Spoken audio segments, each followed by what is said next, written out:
Bonjour les fous de la food. Ici, c'est Virginie Legrand, chef à domicile épicurienne et hyperactive avec un parcours très atypique. Dans mon podcast, Passion sans modération, vous retrouverez tous les 15 jours des personnalités implantées dans la gastronomie d'aujourd'hui, des vrais amoureux du goût et de la vraie cuisine, des experts, tous enrobés d'une passion communicative. On parlera terroir, saveurs, créativité, artisanat. On vous racontera des histoires qui croustillent, des initiatives qui pétillent et qui font briller les yeux. Et on en a bien besoin aujourd'hui. Dans ce podcast, vous allez rencontrer des passionnés qui aiment partager, des entrepreneurs qui aiment se renouveler. Vous allez pénétrer dans les coulisses d'un monde délicieux, nourri aux convictions individuelles et aux engagements collectifs. Vous êtes curieux ? Alors installez-vous à notre table et on va se régaler tous ensemble. Quand on aborde la gastronomie, tout est pluralité. Dans une recette, plusieurs ingrédients. Pour les achats, plusieurs commerçants. Dans l'assiette, plusieurs aliments. Alors j'ai voulu définir ce podcast comme une savoureuse rencontre entre plusieurs personnalités de la sphère food. D'où une tablée souriante grâce à laquelle, je l'espère, vous passerez un bon moment très gourmand. Aujourd'hui, je reçois au micro du Studio Module Jessica Benares, caviste indépendante depuis 16 ans, passionnée par les vins et par les spiritueux et toujours aussi curieuse de découvrir et de partager de belles cuvées. Bonjour Jessica. Bonjour Virginie. Benoît Donofrio, sommelier depuis 2011 auprès de multiples établissements, il a créé le néologisme sobrelier qui désigne la pratique d'une sommellerie omnivore assortie d'un artisanat de la boisson en fermentation indigène sans alcool. Bonjour Benoît. Bonjour Virginie. Clémence Durolet, photographe culinaire dans les Yvelines, qui a créé le studio du lundi, ça tombe bien, on est lundi, il y a 4 ans, pour sublimer les produits avec des images naturelles et authentiques qui éveillent l'appétit. Bonjour Clémence. Salut Virginie. Karel Combo-Betty, responsable commercial France Retail, passionnée et expert de la vente de caviar. Elle a le privilège depuis 14 ans d'être l'une des ambassadrices de la maison Sturia, premier producteur de caviar français. Bonjour Karel. Bonjour Virginie. Alors je te garde. Ok. Ça te va ? Allez, on y va. D'où vient ta passion pour la gastronomie et d'où te vient la passion pour le caviar ? Alors, moi je suis née dans une ferme, dans une famille d'agriculteurs. Donc en fait, le produit de saison, c'était un petit peu notre quotidien. On consommait en fait les légumes du jardin, les volailles de notre poulailler ou de la chasse. Donc, j'ai une sensibilité particulière aux produits, aux bons produits et surtout un grand respect pour les personnes qui cultivent et transforment les produits de saisonnalité. Donc, déjà, c'est mon petit plus sur la gastronomie. Et puis, le caviar, c'est arrivé assez tardivement. Hein. Moi, ça fait 14 ans que je suis dans le bateau. Et je suis un peu on en reparlera peut-être un peu plus tard, mais je suis un petit peu une arnaque dans le métier. Carrément. Alors, une arnaque ou une iconoclaste ? À vous de juger. Une imposteur, c'est ça. Exactement. Et en fait, vous vous souvenez peut-être de vos premières fois sur certaines choses. Moi, je me souviens de ma première cuillère de caviar qu'une de mes collaboratrices m'a fait déguster. Et pour reprendre le film de Ratatouille, vous savez, quand il a des feux d'artifice dans les yeux, ça a été ça, en fait, ma première cuillère. Et là, je me suis dit, waouh, mais c'est iodé, ça a des goûts de noisettes, c'est fondant, mais c'est bon. Et c'était à quel âge ? Il y a 14 ans. Ah oui, donc direct après, tu t'es dit, je vais aller dans le caviar. Non, en fait, je suis arrivée dans le caviar par hasard. Je ne devais pas être là. C'est pour ça. D'accord. Et c'est quand tu as goûté le caviar pour lequel tu travaillais, exactement. Là, tu t'es dit, ok, ma vie a changé. Exactement. Parce que je n'étais pas du tout destinée à être là, par exemple, aujourd'hui. Hein. J'ai commencé en tant qu'assistante administrative et commerciale. Et puis, les actionnaires ont changé. Après, je suis devenue un petit peu assistante de direction et puis toujours assistante administrative. Et puis, au bout de 6 mois, en fait, je suis allée voir mon directeur et je lui ai dit, mais en fait, j'entends parler tout le monde, j'adore ce que... J'ai envie. Mais oui. J'ai envie, mais je sors pas d'école de commerce, je connais pas, mais j'ai envie, je sens que j'ai un message à transmettre. Et mon directeur, très confiant, m'a dit, ok, on va t'offrir des formations. Et puis, pendant des années, j'ai fait ça. Et puis, un jour, il y a 8 ans, ils m'ont dit, on fait un pari sur toi, on te passe responsable de toute la France et... Ok. Le petit challenge à relever dans une vie. C'est ça. C'était un gros challenge. Et quand on est passionné, Je sais pas, tu me regardes, je ne sais pas si c'est quelle passionnée, tu vois, je ne comprends pas. Quand on est passionné, on peut tout faire et je sais qu'aujourd'hui, je peux tout faire. Et donc voilà, mon histoire un petit peu sur la gastronomie et ce merveilleux caviar qui est Sturia. Très bien, on y reviendra, évidemment. Merci, Karel. Benoît. Oui. Alors, moi, je suis une ancienne professeure de lettres et j'adore les néologismes. Et quand j'ai lu Sobrelier, c'est ton invention ? C'est mon invention. D'où ça t'est venu ? La genèse. Très, très spontanément, j'étais en service il y a de cela 4 ans.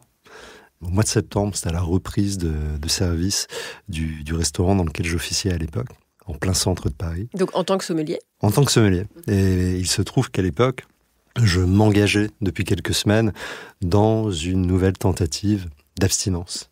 Une énième. Vis-à-vis de l'alcool, ouais. Une énième. Une énième. Avant la bonne, enfin celle à laquelle je m'accroche encore oui. aujourd'hui. Et donc je me présente à une table de convives, un couple, en l'occurrence, devant lequel je me trouve à proposer mes services en tant que sommelier. Et les deux convives me répondent, on ne va pas particulièrement s'entendre ce soir-là, puisque d'entre la femme et l'homme qui constitue le couple devant lequel je me trouve, aucun des deux ne boit d'alcool. Ce à quoi je leur ai répondu à l'époque, mais si, on va s'entendre. Justement, mon métier, c'est aussi d'accompagner les soifs telles que les vôtres, quand bien même seraient-elles débarrassées d'alcool. Et je leur ai dit qu'il se trouvait que moi aussi, je ne buvais pas. L'homme et la femme ont rigolé très fort, m'ont dit « Mais comment est-ce que vous pouvez ne pas boire ? Vous êtes sommelier ?» Et j'ai réagi du tac au tac en disant que je n'étais pas sommelier, mais que j'étais sobrelier. Ça a dû les interpeller quand même. Ils ont beaucoup rigolé. Oui. J'ai rigolé. je me suis un petit peu auto-congratulé, pardon. Et puis c'est resté dans un coin de ma tête. Ça n'en est pas sorti. Ça n'a pas trop revécu au-delà de mon fort intérieur. Et c'est quelques mois, sinon 1 année et demie plus tard, que le mot aura ressurgi pour enfin nommer quelque chose que je fais aujourd'hui véritablement. Et t'as déposé une marque ? Désormais, la marque est déposée. Oui, parce que c'est un mot qui est très joli et ça pourrait être repris en fait. En fait, c'est d'ores et déjà, et tant mieux. Enfin, je suis très heureux de voir le mot commencer à voyager, commencer à nommer pour d'autres personnes des volontés d'action ou des engagements dans la vie, mais ce que je ne souhaiterais pas, c'est que le mot soit galvaudé, qu'il soit usurpé. Et comme aujourd'hui, l'engagement à être sobrelier est assorti de quelques pratiques aussi, il m'est apparu important de protéger au moins tout ce que pouvait nommer, selon moi, le néologisme. Merci, très intéressant. Ah, non, c'est fascinant. Clémence. Oui. Bonjour Clémence. Salut Virginie. Alors, qu'est-ce qui t'a attirée vers la photographie culinaire et qu'est-ce que c'est exactement la photographie ? On a tendance à mélanger photographie, stylisme culinaire. Tu nous fais une petite leçon de pédagogie ? Eh ben, c'est d'abord effectivement le stylisme culinaire, le stylisme tout court d'ailleurs et la mise en scène qui m'a attirée avec la naissance un peu d'Instagram, de ma fille aussi, où j'ai voulu faire des belles mises en scène d'elle, des belles mises en scène. J'ai toujours fait un peu de do-it-yourself, de choses et j'avais envie de les mettre en scène un peu pour raconter un peu une histoire. Et après, la photographie est venue un peu par hasard et la photographie culinaire est venue par hasard avec une amie qui avait sa boîte dans la food et qui, en voyant mes belles photos mises en scène, m'a dit est-ce que ça te dirait de venir faire des photos de food ? Et donc, du coup, c'est là que j'y suis allée et je me suis formée à la photo. Donc vraiment, et c'est vraiment un peu 2 métiers différents. D'ailleurs, il y en a qui sont que stylistes et il y en a qui sont que photographes. Et styliste, c'est vraiment mettre en scène le produit dans un contexte. Et photographe, c'est oui, donc c'est du coup, choisir la sur lumière. Un shooting, il peut y avoir etc. les 2 personnes. Tout à fait. Moi, j'ai travaillé pour des sociétés où j'étais que stylisme. Ok. Que styliste. D'accord. Pardon. Donc c'est ça, c'est tu crées une scénographie. Voilà, je crée une scène, suivant le brief du client. Je cuisine aussi souvent, le styliste cuisine, parce que du coup, la nourriture dans la food, en tout cas, fait partie de la scénographie. Et le photographe choisit la lumière, choisit l'ambiance avec ses réglages d'appareil photo et prend la photo. Ok, merci De Clémence. rien. Jessica, Oui, bonjour. rebonjour. Alors, raconte-moi ton histoire personnelle qui t'a menée à être caviste. Moi, je suis un peu venue dans le monde du vin de manière assez naturelle, puisqu'en fait, ma Tout maman... est naturel ici, j'adore. C'est bien, c'est le mot, On le est mot raccord. clé. On est raccord. Ouais, parce qu'en fait, ma maman a commencé à travailler dans le monde du vin quand j'avais 8 ans. Donc finalement, c'était un truc ambiant à la maison. Déjà, j'ai une famille qui aime manger et boire la gastronomie. Donc voilà, j'y suis venue petit à petit comme ça, sans vraiment le vouloir. J'ai commencé à faire des stages. Enfin, avant de faire des stages, j'ai fait des petits boulots pour elle quand j'étais étudiante. Et puis un jour, j'ai fait mon stage de fin d'études. Elle avait une entreprise de dégustation à domicile chez les particuliers. Et lors de mon stage, du coup, elle m'a emmenée chez les vignerons, petits vignerons et grands châteaux de Bordeaux, pour que je vois, voilà, c'est quoi le vin, que je comprenne ce qu'on vendait. Et ouais, je crois que c'est là vraiment que j'ai eu le déclic. T'es tombée dans le tonneau, quoi. Ah ouais, direct. C'est ça. Ouais, quand j'ai rencontré ces gens, qui sont tous passionnés, parce que tous les vignerons, le vin c'est leur bébé, quoi. Donc c'est des gens passionnés et passionnants. Et puis voilà, de voir ce produit issu de la terre et transformé par les mains de l'homme, ouais, j'ai trouvé ça vraiment vraiment top. Donc du coup, j'ai continué à travailler avec elle après mes études. L'idée, c'était un petit peu de développer son activité sur la Belgique. Pourquoi la Belgique ? Parce qu'on n'avait pas beaucoup d'argent pour développer la boîte, que c'était pas très loin et qu'on savait que c'était des gens très amateurs de vin, les Belges. Et du coup, j'ai fait ça pendant quelques petites années, mais ça me plaisait pas parce que c'était un métier purement commercial. Les gens que je rencontrais, restaurateurs, importateurs, en fait, ils s'en foutaient du vin, quoi. Ils s'en foutaient de la qualité du produit. Ils voulaient un prix. Et du coup, j'étais pas du tout à l'aise. Ouais, t'étais une machine, en fait. Ça. Ouais. Et j'y trouvais aucun sens à ça. Et puis, complètement par hasard, le caviste qui était au bout de la rue où on habitait à l'époque est décédé.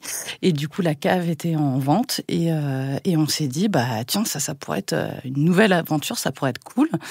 Et après de longs mois pour obtenir le financement, on s'est retrouvés à réouvrir, parce que c'est pas une création, du coup, réouvrir la cave des Sept-Îles. Et c'est là que l'aventure a commencé, il y a 16 ans, du coup. Donc du coup, la cave des Sept-Îles, c'est pas ton nom ? C'est le nom du monsieur d'avant ? C'est le nom même du monsieur d'avant, parce que ça faisait plus de 40 ans que c'était une cave.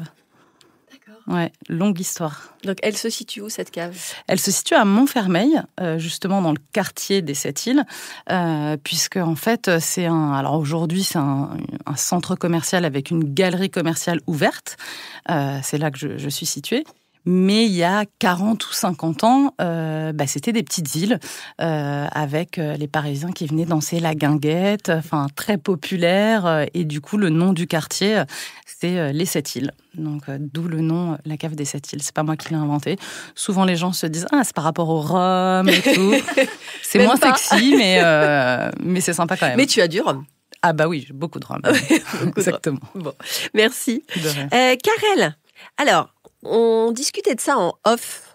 On parlait du rapport des gastronomes avec le caviar et de l'image que véhiculait le caviar. Est-ce que c'est vraiment un produit de luxe ? Est-ce que c'est un produit que Sturia tend à essayer de démocratiser ou pas ? Quelle est toi ta position ? Comme on disait, oui, effectivement, tout à l'heure, le caviar restera toujours un produit de luxe. Quand on a tous les éléments sur le développement de ce produit, dans tous les cas, il faut du temps. Et le temps fait que ça devient un produit rare et un produit cher. Donc, on fait en sorte que ce produit soit mis en avant par des professionnels. Donc, moi, je suis responsable commercial retail. Donc, je travaille avec des cavistes, des poissonniers, des bouchers, des charcutiers. Et on sélectionne en fait les personnes sensibles à ce produit. C'est quand même un produit assez compliqué à proposer dans tous les cas. Il faut vraiment prendre du temps pour concrétiser et fidéliser le client. Donc, c'est un produit luxueux qui peut faire peur aussi. Le mot caviar fait peur. Donc, comme je disais tout à l'heure, je ne veux pas démocratiser le produit, peut-être le désacraliser. et surtout expliquer. La provenance, typiquement Sturia, est un produit 100% français. Et puis en même temps, j'ai hâte de vous dire que nous avons l'IGP Caviar d'Aquitaine. Bravo. Donc, c'est un travail de 13 ans de plusieurs collaborateurs. Donc, c'est une source de joie pour tous. Et le seul caviar au monde qui sera avec cette reconnaissance IGP. Donc, tout ce travail mène au fait que ce produit de luxe, il faut toute cette histoire pour que le client soit sensible et ouvert d'esprit. Et puis après, il y a la deuxième chose, c'est la méconnaissance du produit. Souvent, on me dit, mais c'est russe. Voilà. Oui, bien sûr, l'histoire veut que... Les Russes ont été les premiers sur la Caspienne, mais il y a tellement d'autres histoires autour de ça, sachant que la France est quand même 3e producteur mondial de caviar. Ça, il y a très peu de personnes. Alors, on commence à en entendre parler, surtout avec la communication qui se fait. On fait beaucoup aussi de partenariats avec les Relais Châteaux, la Winner Academy pour les Bocuse d'Or, et puis tous mes autres collègues qui rayonnent un petit peu partout. Donc, on est les ambassadeurs de ce produit. Donc, on essaye pas de sécuriser, mais je sais pas le mot. Mais on essaye de promouvoir un produit, surtout en le faisant déguster et en l'expliquant. Voilà. C'est très bien. Benoît, moi, j'aimerais que tu me parles donc de tes créations sans alcool. Comment tu sélectionnes les ingrédients? Quel est le parcours de réflexion et le parcours de création? S'agissant de la sélection des ingrédients, je vais au plus simple. Ça se passe en France, d'une part. Déjà, on aime. Puis je resserre un petit peu l'étau en privilégiant des produits de maraîchage en provenance d'Île-de-France. Mais je peux m'autoriser quelques entorses à cette contrainte positive, c'est-à-dire que les agrumes peuvent venir du Var ou des Pyrénées-Orientales, et le riz, quant à lui, peut venir de Camargue, où je travaille avec une productrice en particulier. Je crois que j'aurais pu commencer par ça, d'ailleurs, plutôt qu'une provenance. Ce sont avant tout des liens que je tisse avec les productrices et les producteurs. Mais dans cette volonté de faire un produit de terroir, véritablement, qui ne pourrait exister s'il n'y avait pas une concordance entre ma situation géographique personnelle et la localisation des produits, tout du moins de leur zone de culture. Pourrait difficilement y avoir cette revendication d'un terroir. Et pour la faire plus courte, aujourd'hui, je privilégie... On est là pour parler, hein. Ouais, mais on a le temps. On est 5 à parler. Donc pour pas trop monopoliser le temps de parole, ce que je privilégie, ça c'est un travail en collaboration avec des productrices et des producteurs que je connais, à proximité de mon lieu d'implantation personnelle, mon lieu de vie, et pouvoir mettre en relation des produits de maraîchage au plus proche de moi et des éléments issus de cueillettes dites sauvages.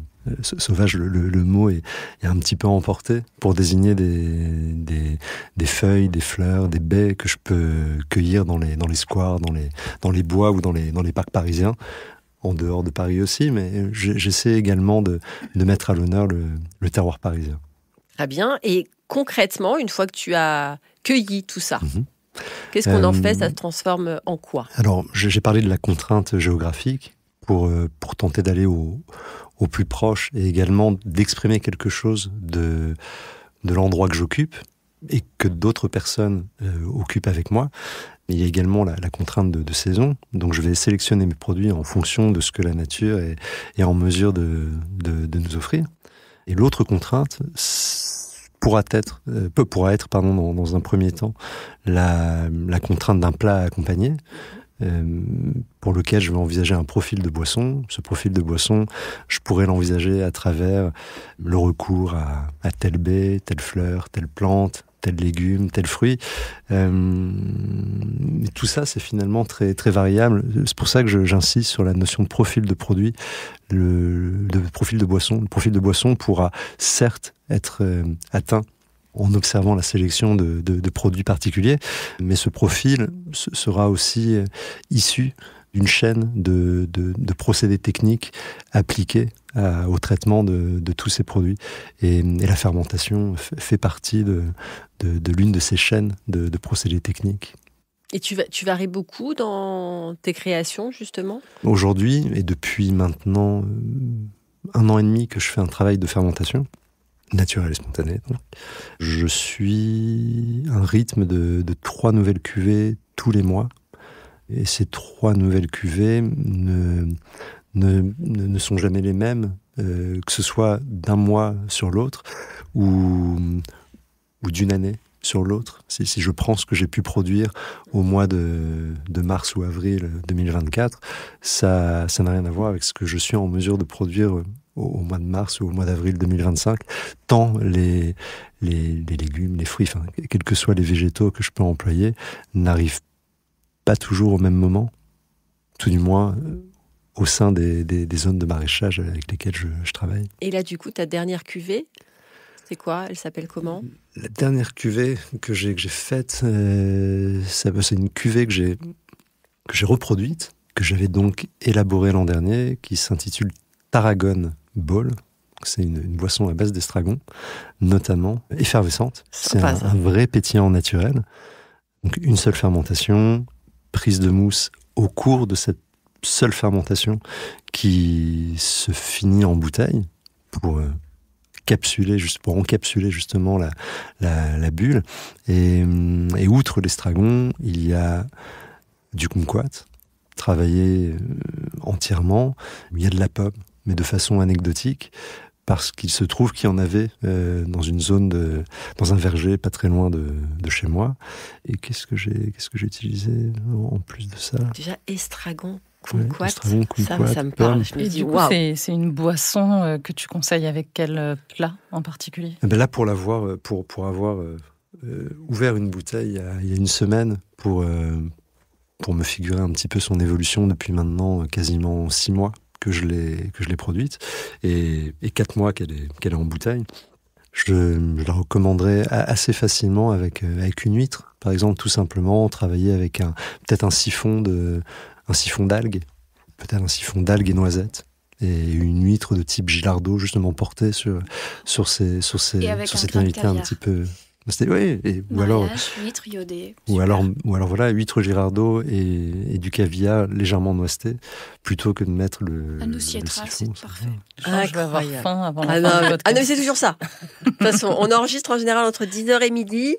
Donc voilà, il y a toujours le petit moment, soit on parle d'alcool, de gastronomie, tout, et donc il y a un petit côté appétit qui se met en appétit. Merci beaucoup, Benoît. Avec plaisir. En tout cas, très intéressant.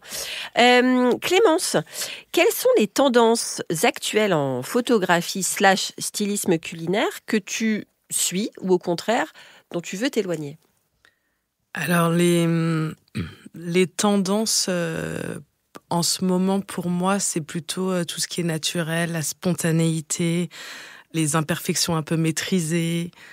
J'aime bien ça. Les imperfections. Les petites miettes, mais elles sont là pour une bonne raison. Voilà, c'est vraiment des photos, le vrai, le beau. On n'est plus dans les photos faites à la pâte à modeler, comme ça existait pendant quelques années. Surléchées. Oui, voilà, surléchées, surtravaillées. C'est vraiment ça, c'est vraiment la tendance pour moi en ce moment, vraiment des photos très authentiques. Alors moi j'ai vu un peu les coulisses. Alors j'ai travaillé longtemps avec une styliste culinaire avec qui j'ai fait mon dernier bouquin, mais j'ai vu aussi d'autres stylistes qui rajoutent du faux en fait. Alors moi je sais que Camille, on n'était que sur du vrai, parce que moi je voulais pas tricher aussi dans mes assiettes, mais il y a un système que parfois on peut mettre du colorant, de la peinture. C'est de la pâterelle, là, pour tu vois ce que c'est la pâterelle? Ça fait quoi en fait? C'est par exemple pour faire des fausses grillades. Pour faire, tu vois, sur les steaks, tu vois, pour faire les grillades sur les steaks, ou sinon il y a de la glycérine pour faire des gouttes d'eau, enfin des gouttes sur les salades pour les rendre plus brillantes et plus fraîches, tu vois. Ah oui, donc ça, effectivement, ça existe. Il y a des grosses marques, en fait, suivant, par exemple, McDo, c'est sûr que leurs photos de hamburgers qui sont en énorme dans le métro, c'est du faux, quoi. Et j'ai entendu par exemple que le nôtre aussi, je crois qu'au niveau des photos, quand les photos elles sont on le voit de toute manière quand c'est pas vrai, quoi. Parfait. On le voit, ouais, on le voit. Donc, Imperfection maîtrisée, j'aime bien. Imperfection maîtrisée, c'est les petites épluchures, les petites miettes, c'est ce qui fait une vraie naturelle. En fait, c'est le torchon posé négligemment, mais que le photographe a mis 1 heure ça, j'ai vu le torchon. Placer, ça, je l'ai pratiqué, le torchon. À placer correctement, voilà. Et puis, la grosse tendance, c'est les vidéos. Les vidéos, quoi. Les vidéos, c'est vraiment la tendance du moment. Donc, on peut associer avec les photos, par exemple, avec le stop motion. Tu sais, c'est des photos qui vont très, très vite. Voilà, exactement. Donc ça, c'est une tendance que les clients ils demandent beaucoup. Et ça, tu t'y connais, aussi. Tu es formée petit à petit, ouais. Je suis pas encore complètement calée, mais je me forme à la vidéo, ouais.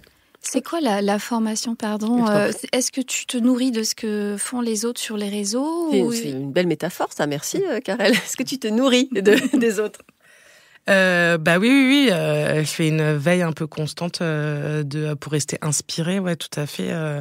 Alors, on a de la chance d'avoir Pinterest, Instagram, qui sont vraiment des plateformes extraordinaires pour rester inspiré. Il y a aussi travailler. Moi, je travaille beaucoup avec des startups, donc c'est des petits entrepreneurs. C'est hyper inspirant aussi parce qu'ils ont des histoires.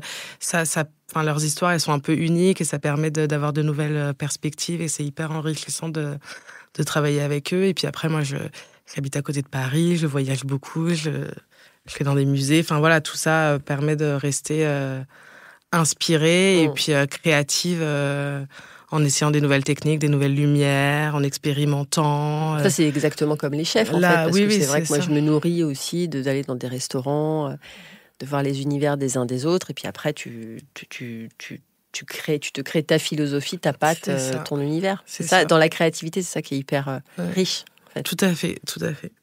Merci Clémence. Merci à toi. Madame des Îles. Alors, toi, quels sont les vins les plus populaires dans ta cave? Alors, peut-être d'un point de vue des clients, et puis quels sont les vins, toi, que tu chouchoutes, que tu aimes proposer? Est-ce que c'est, là encore, très variable, évolutif, en fonction de la saison, en fonction des dates calendaires, en fonction de ton humeur? Comment ça fonctionne le stock?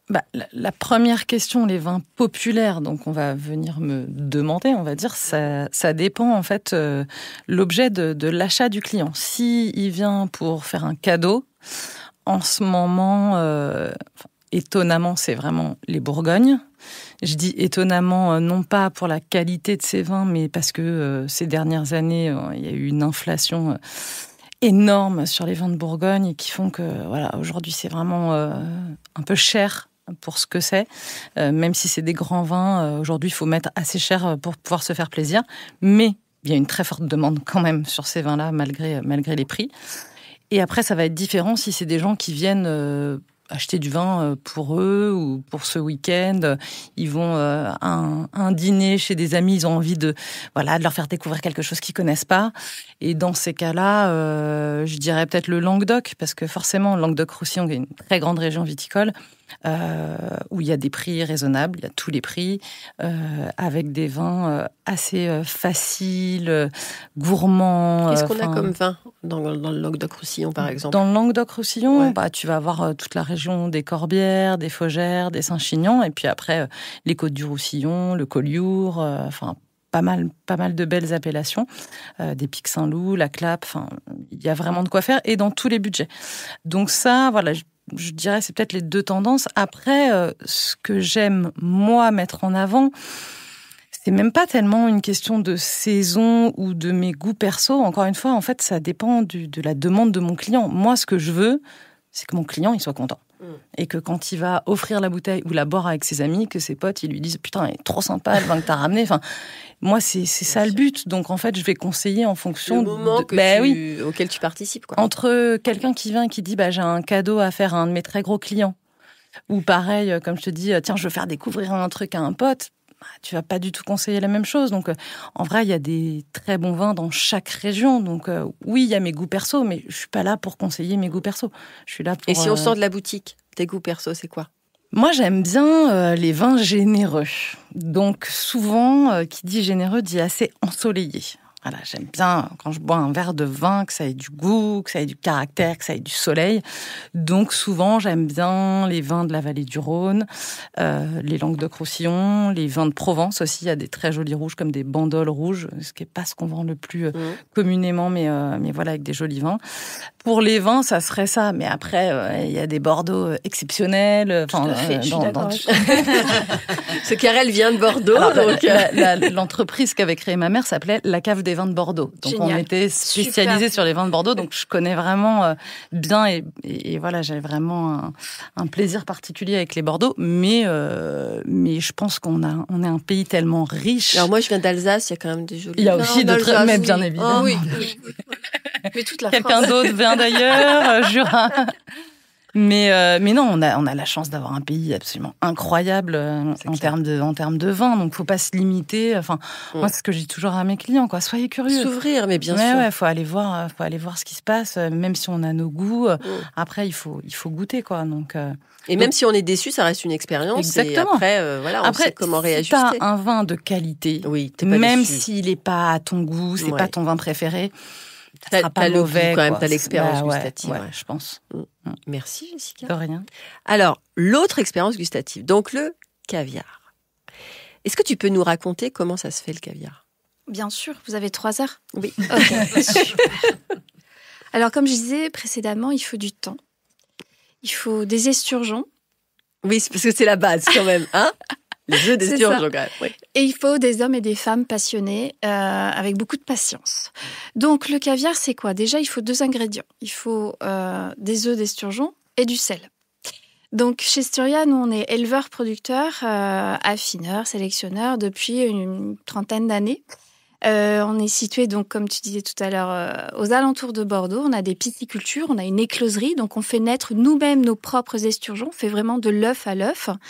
Nous avons 3 espèces, Assipenser Bairi, Assipenser Guldenstadi, donc ça fait un peu peur, mais c'est le caviar aussiètre, et le Ouzo Ouzo qui produit le caviar beluga. On est d'ailleurs le seul producteur en France à proposer du caviar beluga. Sur ces 3 poissons, la différence, c'est quoi ? Eh bien, en fait, c'est le temps. Par exemple, pour le premier poisson, la femelle arrive à la maturité sexuelle quand elle va ovuler, en moyenne entre 6 et 7 ans. Sur les aussiètres, il faut attendre une dizaine d'années. Et les belugas, 15 à 20 ans. Là, aujourd'hui, nos femelles ont 17 ans. Voilà. Donc déjà, on règle la première question. Pourquoi c'est cher ? Le temps. Voilà. Ensuite, c'est un travail de production. Donc, on produit un peu comme les vins. Chaque année, de septembre jusqu'à fin février, on va récupérer chaque femelle de la génération qui est prête pour produire les œufs. Donc, tout est fait à la main. On fait une échographie, une biopsie pour identifier en fait si les femelles sont prêtes. On garde que les femelles prêtes. Les femelles qui sont pas prêtes, alors c'est un peu comme nous. Il y a des femelles qui mettent un peu plus de temps. Oui, nous sommes des femelles. Alors, Benoît, tu es une femelle aussi. Je peux m'identifier comme tel aujourd'hui. Non, pardon. Oups. Petit lapsus. Donc, parfois, nous avons des femelles qui ne sont pas prêtes. Donc, elles repartent dans les temps. Elles referont une ponte qu'au bout de 2 ans. Voilà. Incroyable. Donc, celles qui sont prêtes passent ensuite en production. Donc, on sacrifie le poisson. Voilà, on est sur un système d'élevage, mais tout est transformé. Donc, les œufs pour le caviar, la chair, on en fait de l'esturgeon fumé, des rillettes, du cœur de filet. La peau, on en fait des baskets. Voilà, comme j'ai là aujourd'hui. Ça, c'est de la peau d'esturgeon. Voilà. Mais c'est Voilà. génial. Je vous montrerai après. Donc, tout est transformé. Vous avez même, au niveau des viscères, quand vous enlevez les viscères, vous avez la vessie natatoire qui permet au poisson de flotter et de rester droit. On peut sécher cette vessie natatoire et la transformer en colle assez puissante pour les tableaux, les Stradivarius. On le vend chez au Louvre. Mais incroyable. Et après, il reste quoi ? Dans la colonne vertébrale, tu as certains chefs en Asie qui utilisent le produit qui se trouve à l'intérieur, qui s'appelle le Vésiga, comme de l'agar-agar, tu vois, en cuisine. Voilà. Et donc, après, il nous reste quoi ? La tête, les ailerons, la colonne vertébrale, ça part en pet food, en nourriture pour animaux. Donc, tout est transformé et tout est bon dans l'esturgeon. Voilà. Donc, mes femelles identifiées, on récupère les œufs, on fait une sélection. Donc, imaginez, elles sont toutes habillées en cosmonautes. Elles prennent 10 grains sur chaque gonade. Donc, la gonade, c'est la poche d'œuf. 10 grains, elles les mesurent. Elles regardent la couleur, la taille et la fermeté. Et ensuite, elles font un assemblage, un peu comme dans les vins, tu vois. elles font un assemblage sur 10 bassines. Tu en as peut-être 5 qui ont la même couleur, la même taille, la même fermeté. Donc là, on les assemble et on crée un lot. Ce lot-là passe au tamisage. Donc tu as Jimmy qui, chaque année, tamise les grains de caviar. Donc on dégrafe un peu la grappe de raisin. Ensuite, on rince tout ça. Donc on fait plusieurs eaux. Les petites impuretés vont remonter. Et ensuite, on laisse égoutter dans une jolie passoire à fromage pendant 3-4 minutes, le temps que l'eau s'égoutte. Et ensuite, on va faire, donc là, la création du caviar, c'est l'assemblage avec le sel. En fonction du poids des œufs d'esturgeon, on mélange le sel. Voilà.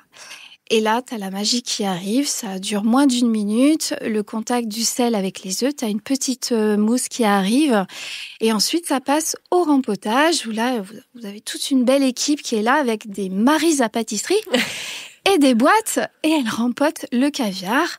Ça part dans les caves d'affinage, et l'acteur principal dans le caviar, c'est le sel, et on laisse le sel travailler l'œuf, rentrer à l'intérieur de l'œuf, modifier les couleurs, modifier les enzymes. Et chez Sturia, on a 12 caviars différents.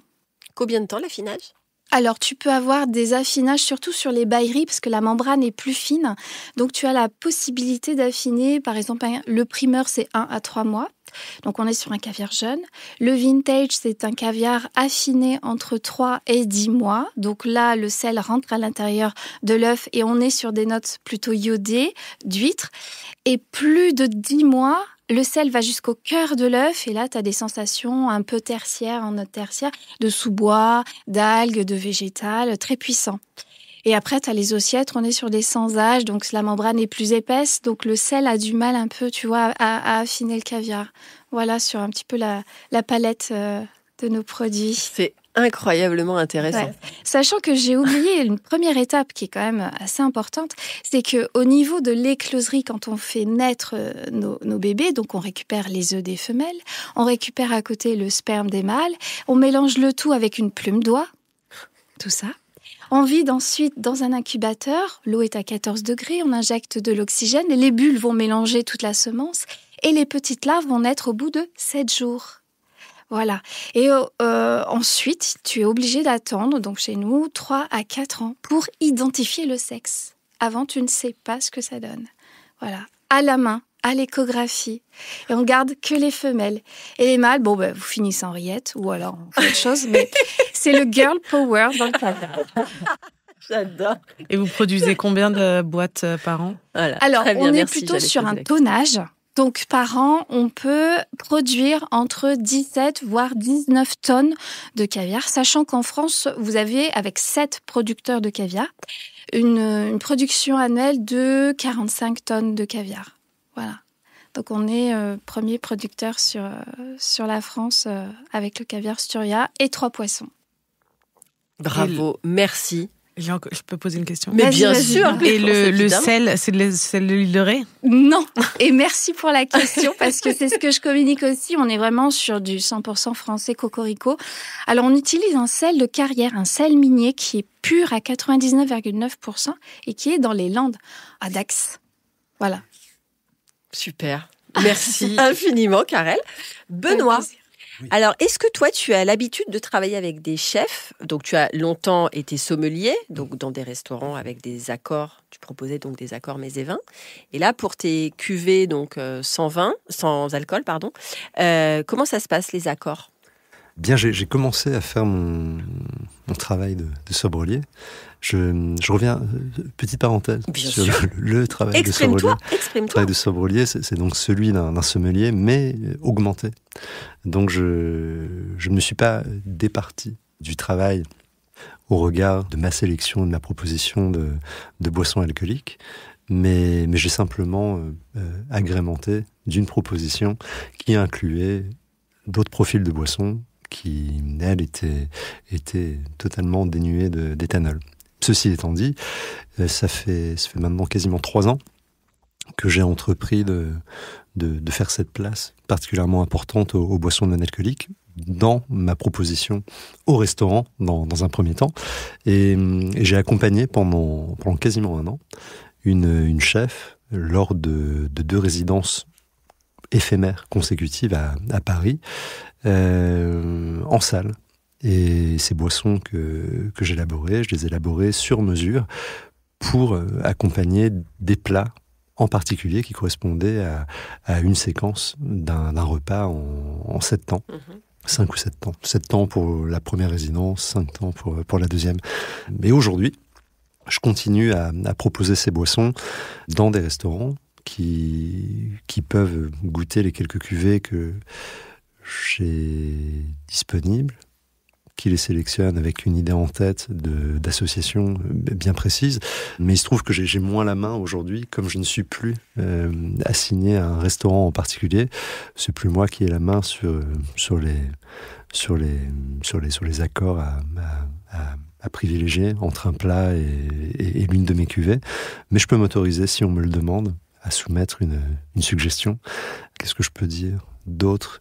Que je travaille, oui, ceci dit, je travaille avec un établissement parisien qui me commande régulièrement des cuvées à élaborer sur mesure pour les plats de chacun de ces menus saisonniers. Donc je continue encore ce jeu de correspondance entre... Mais qui est hyper créatif, finalement. Oui, pas plus que plein d'autres choses, mais en tout cas qui permet d'étirer ce fil de concordance entre des idées de cuvée, des idées de boissons, des profils de boissons que je peux envisager sortis de nulle part, mais tenter d'aller chercher de la résonance avec des profils de plats aussi, puisque c'est ça, moi, entre autres choses, hein, que je trouve particulièrement challengeant dans le travail de sommelier ou de sommelier. C'est aussi de pouvoir envisager évidemment un repas dans sa totalité, en tant qu'il est constitué de choses à manger, de choses à boire, mais aussi de gens avec lesquels partager le ça fait repas. Partie du lot, en général, c'est plus agréable. Et au-delà des gens, d'une ambiance. Donc, c'est vrai que j'ai de plus en plus de mal, mais je pourrais dire que j'ai toujours eu des difficultés à envisager le repas autrement que comme cette juxtaposition, plus que juxtaposition finalement, cet entremêlement. Ouais, cette conjonction de phénomènes qui sont les gens, la musique, le décorum, la table. Parler de stylisme culinaire, ça fait partie de l'expérience, de l'expérience globale. Et c'est vrai que pour moi, la boisson, si elle doit résonner avec un plat, elle doit également résonner avec une atmosphère, pour le dire plus largement. Et donc oui, ne serait-ce que cette collaboration avec l'établissement en question, ça me permet de continuer à travailler régulièrement cette fibre de composition à l'équilibre entre différents facteurs qui composent un moment de convivialité. Merci. Avec plaisir. Clémence, alors, que faisais-tu avant d'être photographe culinaire? Alors moi, j'ai toujours fait des métiers de passion. J'ai d'abord été monitrice d'équitation pendant très longtemps. Après, c'était incompatible pour moi. Je voulais fonder une famille. Et donc, du coup, j'ai travaillé dans l'animation. J'étais directrice d'un accueil de loisirs. Et après, il se trouve que par le hasard, j'ai été assistante de direction. En fait, j'ai perdu ma fille aînée qui est décédée et du coup, j'ai plus voulu travailler avec les enfants. Et et après, ma fille Olympe est née et j'étais assistante de direction. Et voilà, c'est là que mon amie Magali m'a contactée pour faire les photos. D'accord. Voilà. Et quelle est la séance photo Donc, ça fait combien de temps là que tu fais ça? Ça fait une dizaine d'années que je fais ça. Et ça fait 4 ans que que je fais ça à temps plein. D'accord. Et donc, depuis 4 ans, quelle est la séance photo la plus mémorable qui t'a donné le plus de plaisir ou au contraire le plus de surprises? Il y a pas mal de séances au début qui ont fait des sueurs froides, mes flashs qui fonctionnent plus. Donc ça, je me garde des souvenirs assez mémorables. Et j'ai de la chance d'avoir un mari qui est en full télétravail. Donc ça m'arrive, quand je suis dans mon studio, de hurler son prénom. Il s'appelle comment? Il s'appelle Jean-François. Jean-François! C'est ça, au secours. Donc comme il est ingénieur, il a un cerveau qui, des fois, capte un peu mieux que moi tous les problèmes techniques de mes lumières, etc. Donc ça c'est rigolo. Et puis j'ai 2 clients un peu réguliers. C'est un client qui fait du punch et une cliente qui fait des biscuits, des biscuits personnalisés avec du glaçage royal. Et donc quand je shoot là, j'ai souvent mon mari pas loin. Tu me dis quand t'as fini. Et pour les biscuits, ma fille pas loin, qui est là avec sa petite main. Non, tu me laisses finir. Donc voilà, c'est mes clients que ma famille adore quand je les shoot. Donc voilà, c'est marrant. Et les prochains projets qui Alors là j'ai un client qui fait des beurres, qui habite à Poissy d'ailleurs, et qui fait des beurres d'oléagineux. Ouais, donc il va falloir qu'il vienne dans le podcast. Ouais. Allez, oui. Et il est incroyable. Oui. Il fait des beurres de cacahuètes, Kosiga. Et sa société s'appelle Cook Designer. Je te montrerai. Et donc il s'est lancé dans des cookies et avec ses beurres justement. Et donc là c'est mon prochain shooting demain. Je dois shooter des cookies. Autant vous dire que ça va être une bonne journée. Oui, parce qu'il va falloir les manger, ces cookies. Voilà, exactement. Je n'attends que ça. Donc voilà. Et d'ailleurs, pour la petite anecdote, on parlait de stylisme culinaire. Pour que les beurres d'oléagineux et le chocolat soient fondants, j'utilise un décapeur thermique. Voilà, c'est la petite astuce. Parce que quand ils sortent du four, ils sont chauds, donc c'est compliqué à placer sur le set, etc. Et en fait, le décapeur thermique permet d'envoyer de la chaleur vraiment localisée sur ce qu'on veut faire fondre et faire briller le chocolat. Voilà, c'est le petit... Voilà, les petits coulisses. Les petits coulisses, voilà. Donc demain, vous penserez à moi avec mon décapeur thermique et mes cookies. Et tes cookies. D'accord, très bien. Alors, première partie finie. La deuxième arrive. Et là, vous voyez pas, mais je vois les yeux. Donc, moi, je vous ai dit, je suis une ancienne prof de lettres, donc je m'attache beaucoup aux mots. C'est pour ça que ça résonne beaucoup tout ce que tu dis. Je t'écoute vraiment avec délice. Donc, je vais vous lire un passage d'une littérature qu'on connaît, et il y aura une petite question derrière. Mais quand d'un passé ancien rien ne subsiste, après la mort des êtres, après la destruction des choses, seule, plus frêle mais plus vivace, plus immatérielle, plus persistante, plus fidèle, l'odeur et la saveur restent encore longtemps, comme des âmes, à se rappeler, à attendre, à espérer, sur la ruine de tout le reste, à porter sans fléchir, sur leurs gouttelettes presque impalpables, l'édifice immense du souvenir. Quelle est votre Madeleine de Proust ? Moi, je l'ai direct. On y va. Je pense que si tu posais la question à ma mère et à mon frère, ils répondraient la même. C'est les petites pommes de terre de mamie. Voilà. Qui s'appelle Mamie Paulette. Mamie Paulette. Moi, je veux les prénoms à chaque fois. Oui, Mamie Paulette. Alors, en quoi elles sont délirantes ? Je ne sais pas. On a tous essayé de les refaire. Je ne sais pas si c'était des grenailles ou des noirmoutiers qu'elle utilisait, mais je ne sais pas. Elles étaient tellement bonnes. C'est les petites pommes de terre à mamie, quoi. Et donc avec du sel, des herbes, non, beaucoup de beurre. Ouais, je pense beaucoup de beurre. C'est surtout l'ingrédient principal. Mais à chaque fois donc les pommes de terre de Paulette. C'est ça. Et c'est vraiment le petit truc, la qui résonne le souvenir. Ouais, quoi. carrément. Ok, bien. Les autres ?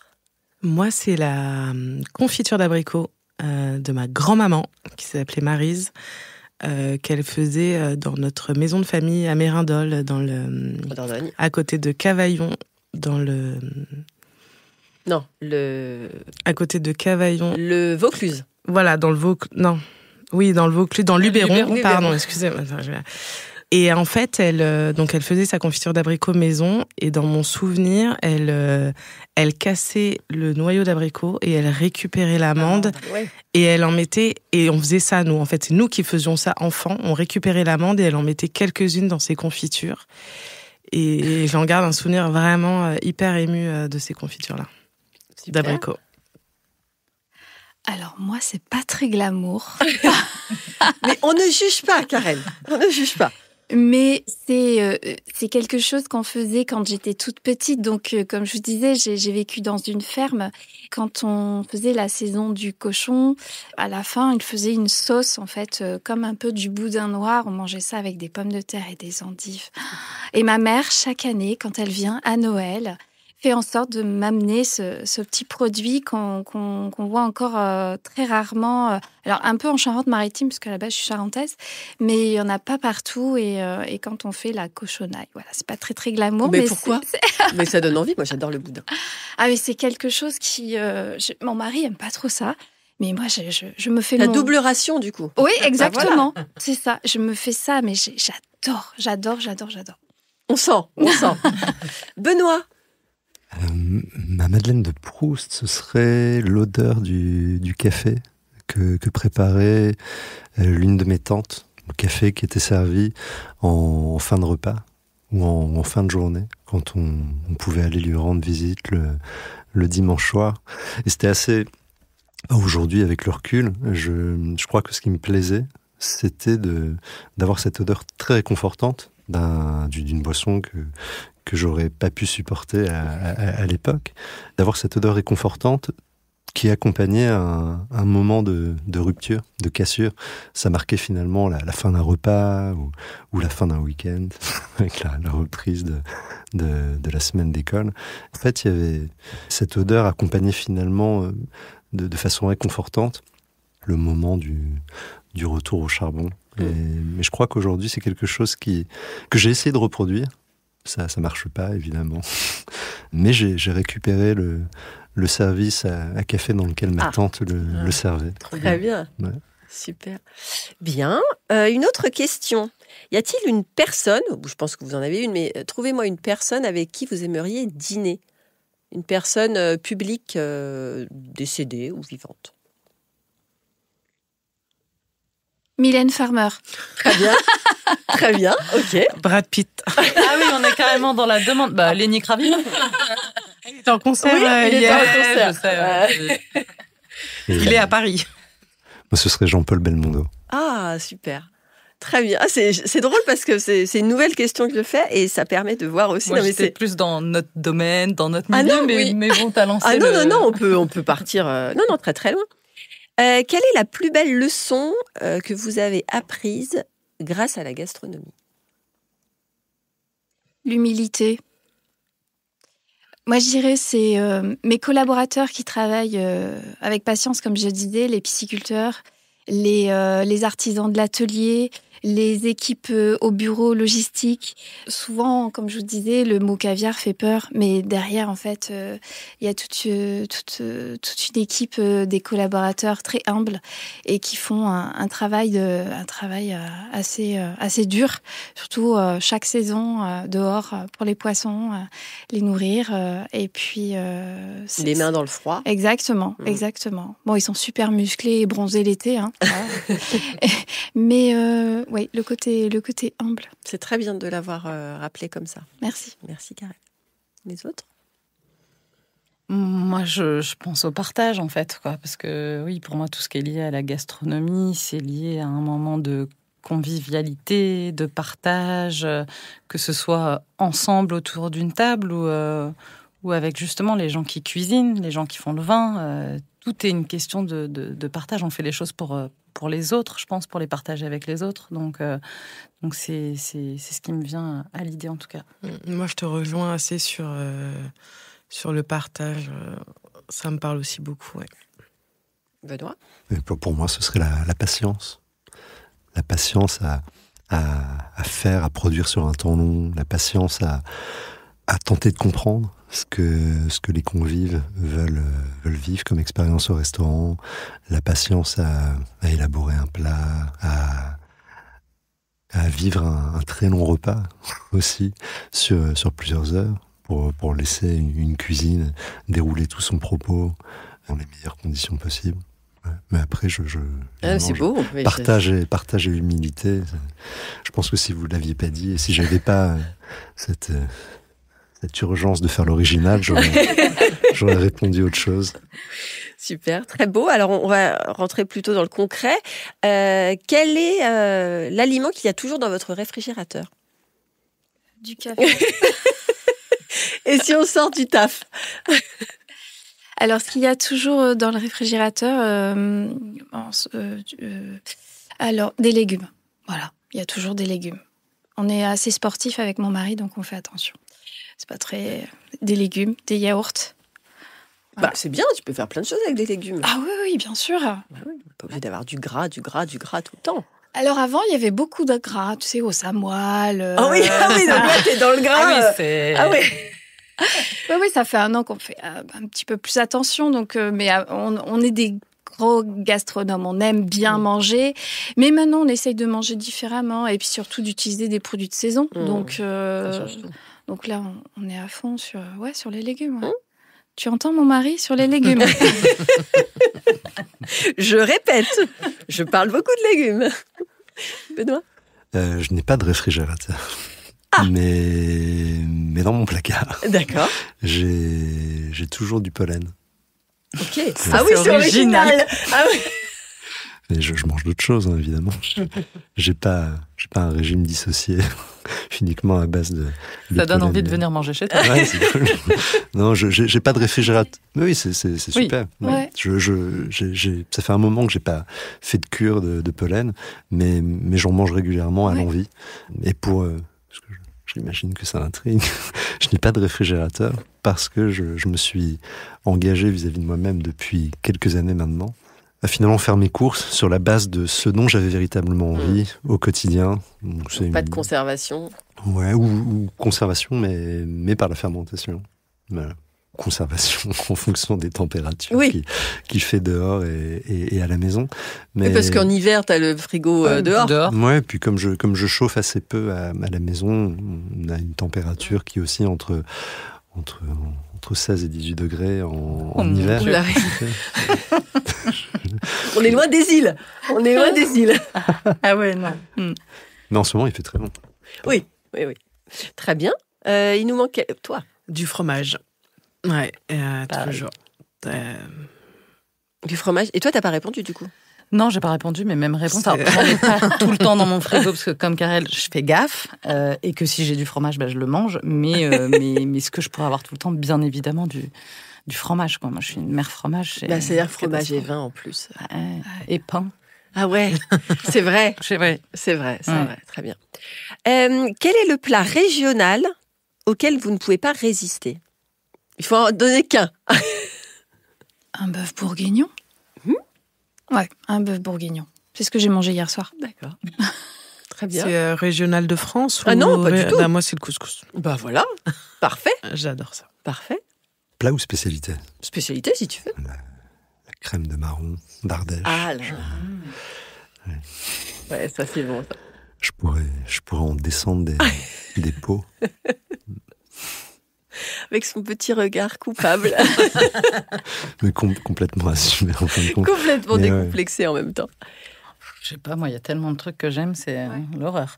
Je dirais le gratin dauphinois. J'aime trop les pommes de terre sous toutes ses formes. Ouais. Donc le gratin dauphinois, c'est vraiment mon petit péché mignon. Ouais, on valide le gratin dauphinois. Est-ce que vous pourriez compléter la phrase? Pour moi, cuisiner, c'est mon mari. Parfois, j'ai des gens qui disent « c'est difficile ». Non, moi, c'est mon mari.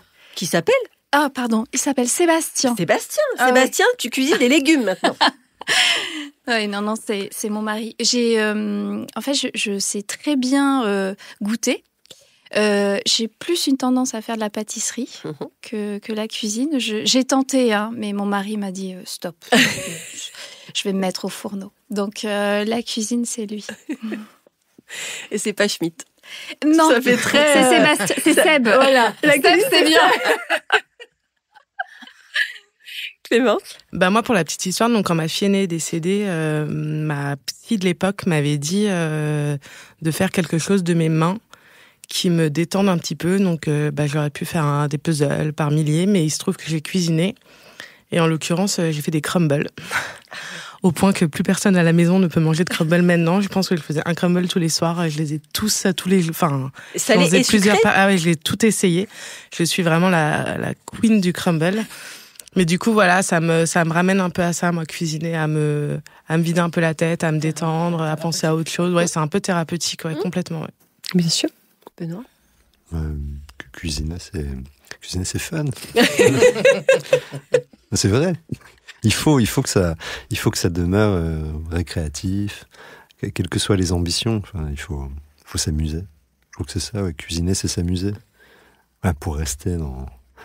Parce qu'on a des mots en français, on sait aussi. Cuisiner, c'est s'amuser. Ouais. Voilà. Très bien. Cuisiner, c'est du temps. Parce que c'est un vrai plaisir, mais voilà, c'est du temps et voilà. Merci. Et la dernière question, parce qu'à un moment, il va falloir qu'on se sépare. On Ne va pleurez pas. On va manger, du coup. J'aimerais que vous me donniez une définition de la passion. J'ai hâte d'entendre la définition de Benoît. Le poète. Tu passeras en dernier. Allez, super. Parce que le point commun, effectivement, c'est que je reçois, le podcast s'appelle Passion sans modération, et tous les gens qui viennent ici sont passionnés. Donc j'aimerais, quelle est votre philosophie de la passion? Qu'est-ce qui vous anime? Pourquoi vous dites que vous êtes passionné? Parce que vous l'êtes. Voilà, qu'est-ce que c'est? En fait, c'est pour moi, la passion pour mon produit et mon métier, c'est ne pas compter tout le temps que je passe, en fait, mes heures passées à parler de ce produit. La passion, elle vient... elle peut être une vibration pour certains et moins pour d'autres. Mais moi, elle a vibré très, très, très vite. Je m'en suis pas rendu compte dans les débuts. Ça a été au fil du temps et surtout dans les regards des autres. Quand je racontais l'histoire avec mes mots, et surtout mes mots aujourd'hui mettent en lumière toutes les équipes qu'il y a derrière moi, c'est le regard des gens qui brillent et qui me posent des questions comme toi tout à l'heure, et qui fait que ça me nourrit et je sais que je suis sur le bon chemin, au bon endroit, et qui fait qu'aujourd'hui, oui, effectivement, mon métier, c'est ma passion. Un peu comme nous aussi. Merci. Jessica? Moi, j'en reviens encore au côté partage. Je pensais que tu allais parler de la pomme de terre encore. Je pourrais. La passion de la pomme de terre. Ne me tente pas. Ouais, le côté partage, parce que quand on est passionné, c'est quelque chose qu'on a envie de partager, de transmettre. Moi, vous me posez une question, je suis sûre que c'est pareil. Une question, je peux y répondre pendant 3 heures. Mais bien sûr. C'est un enfer. Mais parce que voilà, on a envie de partager cette passion avec les gens qui nous animent. Donc pour moi, ouais, je vois vraiment ce côté-là, transmission et partage.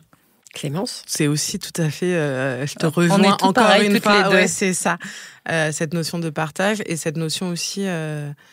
Tout à l'heure, on en parlait en off du fait que je me souviens plus ce qu'on disait exactement, mais que compter ses heures, travailler, du coup, quand on faisait un métier passion, c'était pas un vrai métier entre guillemets. On n'avait pas l'impression de travailler. Ouais, voilà. Mais quand même, malgré tout, il y a un peu ce côté-là où moi, tous les matins, quand je me lève, je suis hyper heureuse de la journée que je vais passer. J'ai pas du tout de... je sais que je vais pas m'emmerder, quoi. Même s'il y a des trucs, forcément, la compta, c'est toujours un peu moins drôle, et on le sait quand on est entrepreneur qu'il y a forcément des trucs qu'on aime un peu moins. Mais voilà, c'est ça, c'est fluide, c'est agréable, c'est vraiment faire des trucs qu'on aime, quoi. Benoît. Je te rejoins. Ça, c'est que, si je dois faire la distinction entre ce que j'aime beaucoup, ce que j'ai beaucoup aimé, tant et si bien que je peux aussi le dire au passé. Je crois que la passion, c'est ce qui brûle, c'est ce qui irradie, mais qui consume pas, finalement, qui fait qu'il n'y a pas de lassitude. On brûle de désir pour une activité, pour une personne, mais à aucun moment ce désir ne se désagrège, ne se dissipe. Donc je crois que la passion pour moi ce serait véritablement ça. Une flamme. Ouais, une flamme mais éternelle, comme le diraient les Bengals. Merci. Avec plaisir. Merci à vous 4. Ce matin, au studio, j'ai entendu beaucoup de belles histoires en écho avec l'éloge du terroir, de l'artisanat et de la créativité. Tous les 5, nous avons parlé en souriant de partage, de convivialité, d'amour, d'humilité et de patience. J'ai la chance, depuis 2 ans et demi, de pouvoir me connecter avec des univers et des personnalités variées, unis par un dénominateur commun, le langage de la passion qui ne se tait jamais. Merci Clémence. Merci Virginie. Merci Jessica. Merci à toi. Merci Benoît. Merci Virginie. Merci Karel. Merci beaucoup. Et à bientôt pour de nouvelles aventures. Ça y est, notre rencontre prend fin. J'espère que l'inspiration et l'immersion dans l'univers de tous mes invités vous ont mis l'eau à la bouche. La conversation vous a plu ? Les confidences vous ont ému ? Merci de laisser un avis et vous abonner pour ne rien manquer des prochains épisodes et pour le propulser encore plus loin. N'oubliez pas de faire un petit tour sur mon site internet communique-passion.fr et de vous abonner à ma newsletter. À très vite pour de nouvelles aventures gastronomiques.